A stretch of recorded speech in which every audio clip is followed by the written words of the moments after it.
चलो दिया हुआ है कि किसी एक महीने में 5 मंगलवार आ रहा है, तो 5 मंगलवार के लिए या तो मंगलवार 1 को होना चाहिए, या 2 को, या 3 को। 4 को होगा तो 5 मंगलवार नहीं हो पाएगा, इसलिए कि टोटल दिन कितना होता है ज्यादा से ज्यादा महीने में 31। तो अगर मान लो मंगलवार ट्यूसडे 1 तारीख को है, तो दूसरा ट्यूसडे कब होगा? 8 तारीख को। तीसरा कब होगा? 15 को। चौथा कब होगा? 22। और पांचवा कब होगा? 29 को। ठीक है। 1 को इसलिए लिए हैं कि अगर ट्यूसडे 2 को होगा तो मंडे होगा 1 को, होगा ना, तो मंडे भी तो 5 को हो जाएगा। जबकि क्वेश्चन में क्या कहा है कि केवल मंगलवार 5 होता है और कोई भी दिन 5 नहीं होगा, तो इसका मतलब ट्यूसडे को कब लेना होगा? 1 तारीख को। और ये महीना कितने दिन का होना चाहिए? 29 का। क्योंकि अगर 30 का महीना होगा तो फिर अगला दिन भी हो जाएगा 5 बार, हो जाएगा ना। जबकि शर्त है कि केवल मंगलवार ही 5 बार है, तो इसका मतलब ये कैसा महीना है? 29। और 29वां महीना किसका होता है? फरवरी, लीप वर्ष का, है ना। तो इस तरह महीना कौन सा हुआ? फरवरी। और 29 के बाद फिर अगला नया महीना चालू हो जाएगा। नया महीना अगर ट्यूसडे है तो क्या हो जाएगा? वेडनेसडे, यानी बुधवार अगला दिन।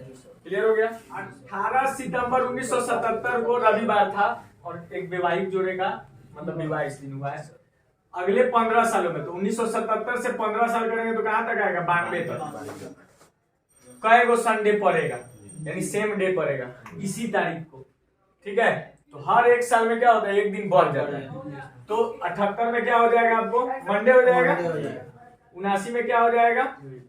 ट्यूसडे हो जाएगा। और 80 में 2 दिन बढ़ जाएगा, लीप ईयर है, कितना हो जाएगा? थर्सडे हो जाएगा ना। फिर 81 में फ्राइडे, 82 में सैटरडे, और फिर 83 में क्या हो जाएगा? संडे, यानी सेम डे एगो आ गया कब? 1983। अब आगे बढ़ते हैं, कहां तक बढ़ना है हम लोग को? 92 तक। तो फिर 84 में 2 दिन बढ़ जाएगा, यानी मंडे ट्यूसडे हो जाएगा, क्योंकि लीप ईयर है ये भी। 85 में फिर 1 दिन वेडनेसडे, 86 में 1 दिन थर्सडे, 87 में 1 दिन फ्राइडे, और 88 में 2 दिन लीप ईयर आ गया, तो क्या हो गया? संडे। यानी दूसरा कब हो गया? 88 में। अब फिर आगे 4 साल में तो 4 दिन या 5 दिन बढ़ेगा, तो नहीं हो पाएगा, क्योंकि 6 दिन बाद ना संडे लाना है। तो कै गो संडे आया? 2 गो संडे सेम डेट में। 2 आंसर हो गया। चलिए, प्रश्न में बोल रहा है, थोड़ा इंटरेस्टिंग है क्वेश्चन, थोड़ा ध्यान देने की जरूरत है कि जनवरी 1989 में पहला जन्मदिन मंगलवार को पड़ा था बॉबी का, तो उसका जन्म किस दिन हुआ था? तो पहला जन्मदिन 1989, यानी 1 साल पहले जन्म हुआ है। यानी कब हुआ है जन्म? 1988 में। और जनवरी में ही हुआ होगा जन्म, तभी ना जनवरी में ही पड़ रहा है। लेकिन दिन पूछ रहा है कि उसमें कौन सा दिन था, यानी 1988 को जनवरी में कौन से दिन उसका जन्म हुआ था, ये सवाल पूछ रहा है। तो 88 कैसा वर्ष है? लीप वर्ष है।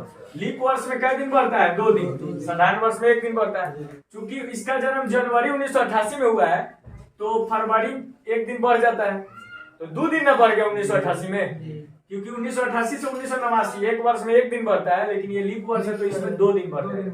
तो इस तरह से 2 दिन ये बढ़ाकर है ट्यूसडे, यानी 2 दिन पहले क्या था दिन? संडे। तो संडे को बॉबी का जन्म हुआ था। क्लियर होगा। इनकी का पहला जन्मदिन जनवरी 1988 सोमवार को, तो पहला जन्मदिन है, इसका मतलब है कि इसके 1 साल पहले उसका जन्म हुआ है। ठीक है। इसके 1 साल पहले 1988 लीप वर्ष है, लेकिन 1 साल पहले ना जन्म हुआ है, तो किस दिन जन्म हुआ है? तो एक ही दिन पहले ना होगा, क्योंकि 87 कैसा है? साधारण वर्ष। 1987 से 1 ही दिन ना बढ़ेगा, सोमवार हुआ है तो 1 ही दिन बढ़ा, यानी 1987 में कौन सा दिन था? रविवार। क्लियर हो रहा है। ये अगर लीप वर्ष रहा था 2 दिन, समझ में आ रहा है ना, जैसे इसके पहले सवाल में। क्लियर हो गया ना दोनों सवाल?